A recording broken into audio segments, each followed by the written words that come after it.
Assalamualaikum warahmatullahi wabarakatuh.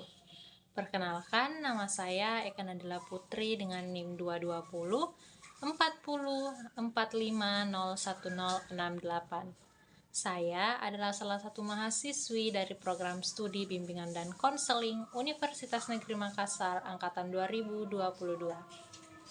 Pada video kali ini, saya akan menjelaskan terkait dua teori dari dua tokoh, yaitu Sigmund Freud dan Carl Gustav Jung, yang dimana penjelasan ini akan memenuhi tugas saya untuk ujian tengah semester.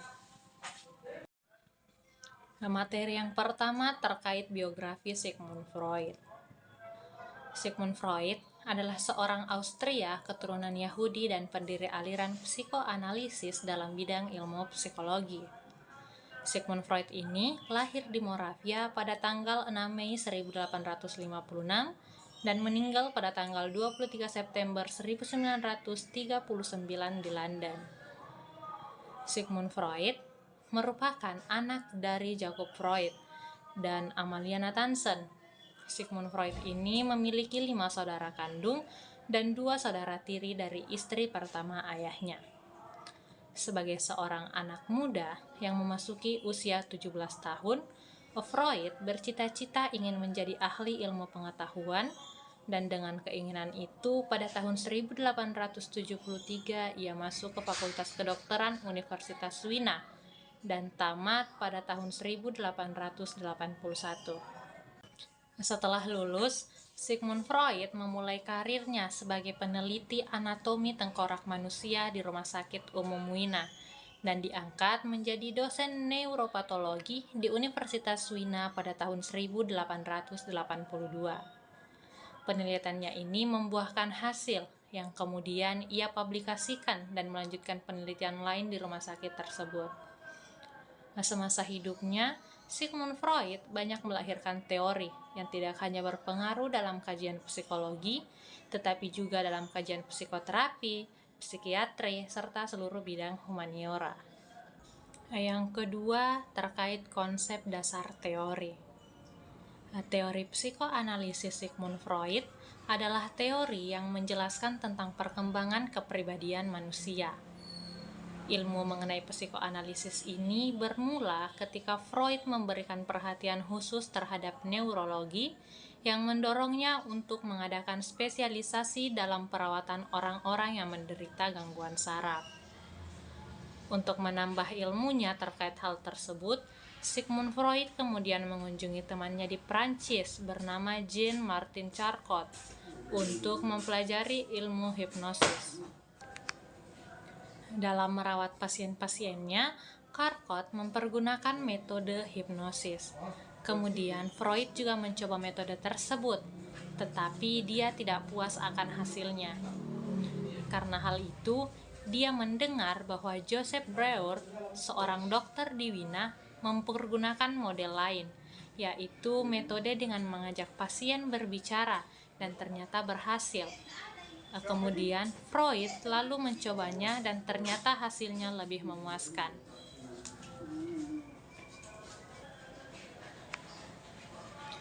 Breuer dan Freud kemudian bersama-sama menulis tentang histeria yang disembuhkan dengan metode percakapan tersebut. Akan tetapi, kedua ahli itu mengalami pertentangan pendapat mengenai pentingnya faktor seksual dalam histeria. Freud berpendapat bahwa konflik-konflik seksual merupakan sebab daripada histeria, sedangkan Breuer dalam hal ini berpandangan lain. Sejak pertentangan itu, Freud kemudian menempuh jalannya sendiri dan mengembangkan gagasan-gagasannya sendiri yang merupakan dasar daripada teori psikoanalisis tersebut. Beberapa sumber juga mengatakan bahwa ilmu psikoanalisis yang dikembangkan oleh Sigmund Freud terinspirasi dari beberapa sosok terkenal, baik itu filsuf, ilmuwan, bahkan sastrawan. Hasil penelitian, teori, dan karya mereka membantu Freud untuk memahami esensi dari psikologi manusia dan mengembangkan ilmu psikoanalisis itu sendiri. Pengembangan ilmu psikoanalisis juga terinspirasi dari masa lalu Sigmund Freud. Freud tumbuh dan besar di lingkungan keluarga yang kurang harmonis. Ayahnya merupakan sosok yang emosian, suka menyendiri dan kerap memerintah keluarganya untuk mengikuti apapun yang dia mau. Kemudian sang ibu ini merupakan sosok yang sangat lembut dan memiliki emosi yang stabil. Bisa dibilang ayah dan ibunya ini bertolak belakang. Kemudian ilmu psikoanalisis tersebut juga berhasil membantu Freud dalam memahami rasa ketidaknyamanan yang dia rasakan terhadap sang ayah dan menjawab pertanyaan mengapa dia lebih memilih ibunya pada masa itu. Materi yang ketiga terkait struktur kepribadian. Menurut Freud, kepribadian terdiri atas 3 sistem atau aspek, yaitu Das Es, Das Ich, dan Das Über-Ich. Yang pertama terkait aspek Das Es. Aspek ini merupakan sistem yang original di dalam kepribadian. Dari aspek inilah kedua aspek yang lainnya dapat tumbuh.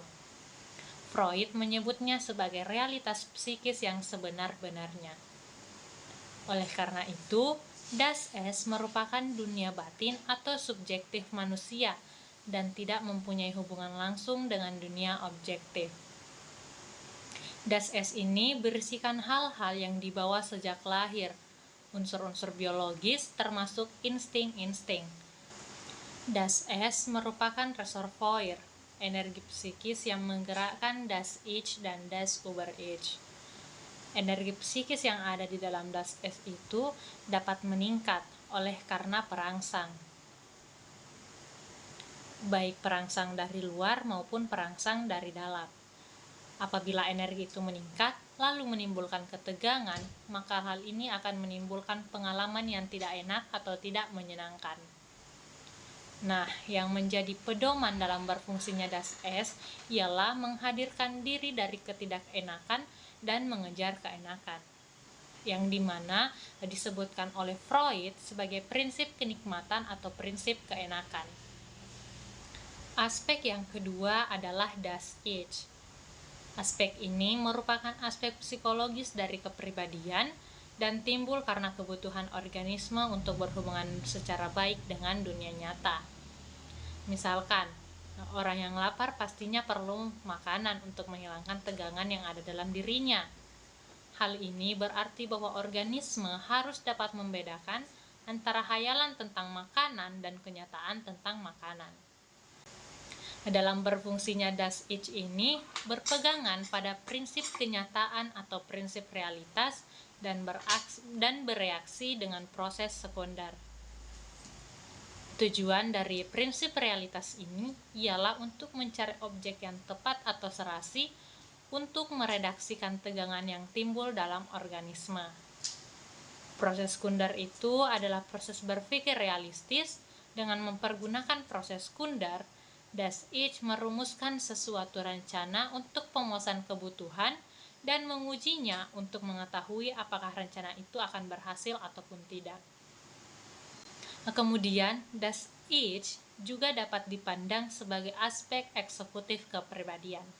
Artinya, peranan utama dari Das Ich ini adalah menjadi perantara antara kebutuhan-kebutuhan instinktif dengan keadaan lingkungan demi kepentingan adanya organisme. Aspek yang ketiga adalah Das Über-Ich.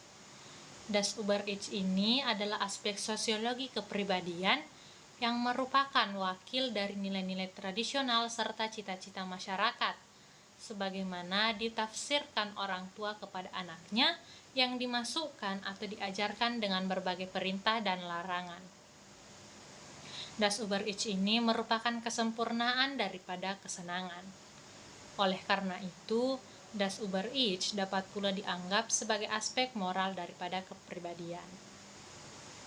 Das Über-Ich ini juga diinternalisasikan dalam perkembangan anak sebagai respon terhadap hadiah dan hukuman yang diberikan oleh orang tua atau yang biasa kita kenal sebagai stimulus dengan maksud untuk mendapatkan hadiah dan menghindari hukuman.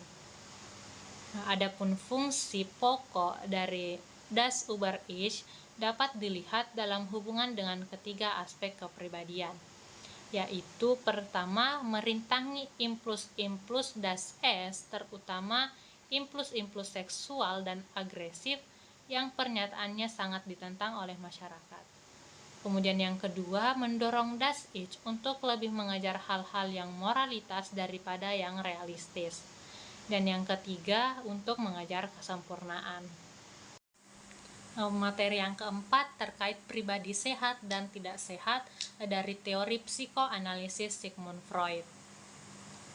Menurut psikoanalisis, seseorang dinyatakan sehat mentalnya apabila ia tidak mempunyai keluhan-keluhan tertentu seperti cemas, rendah diri, tegang, dan lain sebagainya. Kepribadian yang sehat itu menurut Freud adalah jika individu mampu bergerak menurut pola perkembangan yang ilmiah, mampu mengatasi tekanan dan kecemasan dalam belajar, seimbangnya fungsi dari superego terhadap id dan ego, tidak mengalami gangguan dan penyimpangan pada mentalnya, dan dapat menyesuaikan keadaan dengan berbagai dorongan dan keinginan yang ada. Menurut Freud, individu yang mengalami kepribadian tidak sehat cenderung untuk memiliki dorongan-dorongan ketidaksadaran yang tidak terkendali dan tidak disadari. Dorongan-dorongan ini dapat muncul dalam perilaku dan pikiran individu. Adapun ciri dari kepribadian tidak sehat menurut teori psikoanalisis Sigmund Freud adalah kebiasaan untuk menghindari kenyataan dan realitas, serta cenderung untuk menghindari tanggung jawab. Kemudian tidak mampu mengatasi tekanan dan kecemasan sehingga sering mengalami gangguan mental. Tidak mampu untuk menyesuaikan diri dengan lingkungan sosialnya, tidak mampu mengontrol dorongan-dorongan ketidaksadarannya, dan tidak mampu mencapai keseimbangan antara id, ego, dan superego. Teori kedua yang akan saya jelaskan adalah teori psikologi analitis dari Carl Gustav Jung. Sebelum itu, saya akan menjelaskan terkait biografi daripada Jung. Jung ini adalah seorang psikiater dan psikoanalisis yang berasal dari Swiss. Ia lahir pada tanggal 26 Juli 1875 dan meninggal pada tanggal 6 Juni 1961 di Swiss. Istrinya bernama Emma Jung dan mempunyai 5 orang anak. Ayah Jung bernama Johann Paul Jung, seorang pendeta gereja reformasi di Swiss, dan ibunya bernama Emily Preisler Jung, seorang ahli teologi. Jung ini adalah tokoh yang merintis dan mengembangkan konsep psikologi analitis.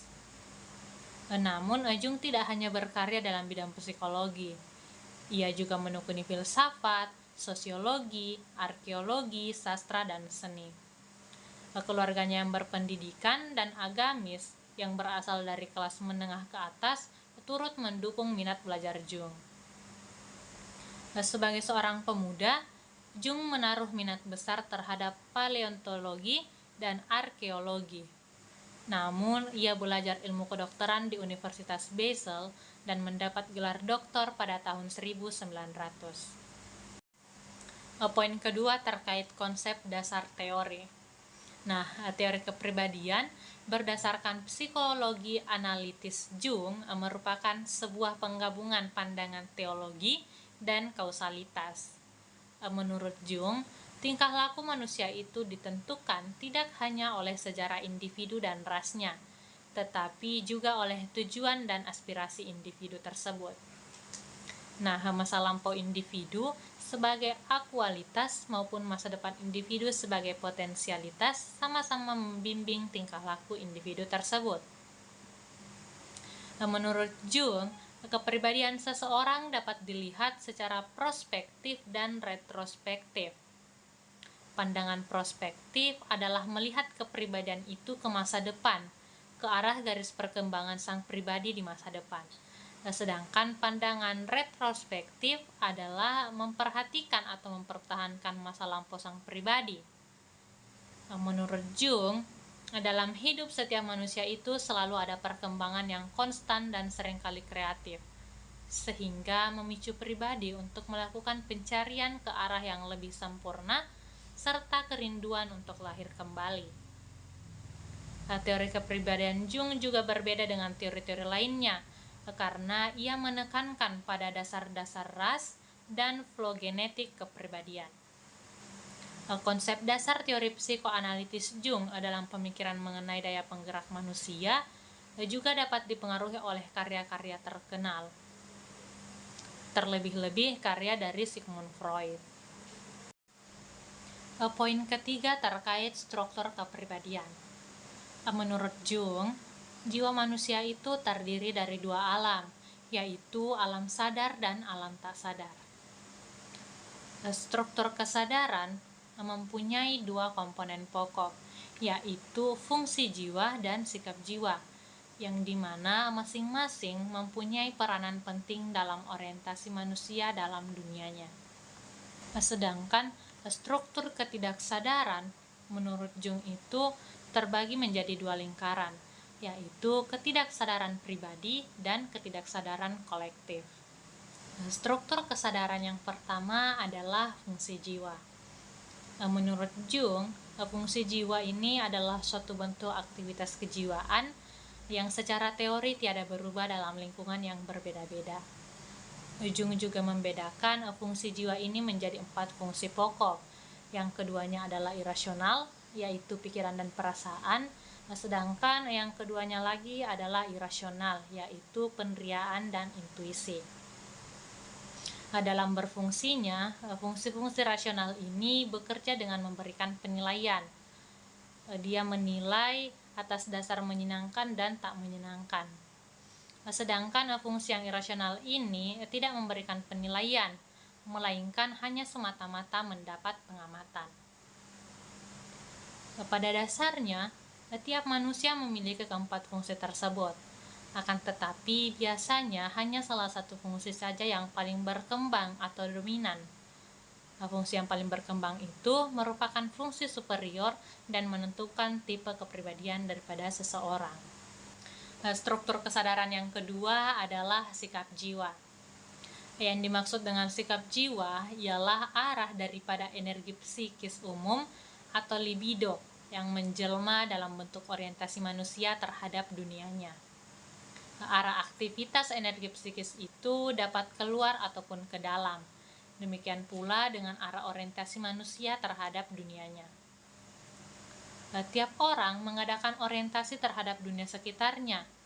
Namun, caranya mengadakan orientasi itu mungkin berbeda antara orang yang satu dengan orang yang lainnya.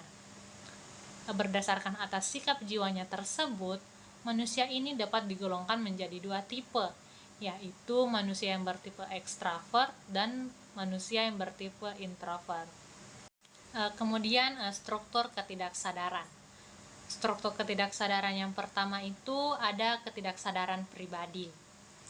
Ketidaksadaran pribadi ini berisikan hal-hal yang diperoleh oleh individu selama hidupnya, meliputi hal-hal yang terdesak atau tertekan, dan hal-hal yang terlupakan, serta hal-hal yang teramati, terpikir, dan terasa di bawah ambang kesadaran.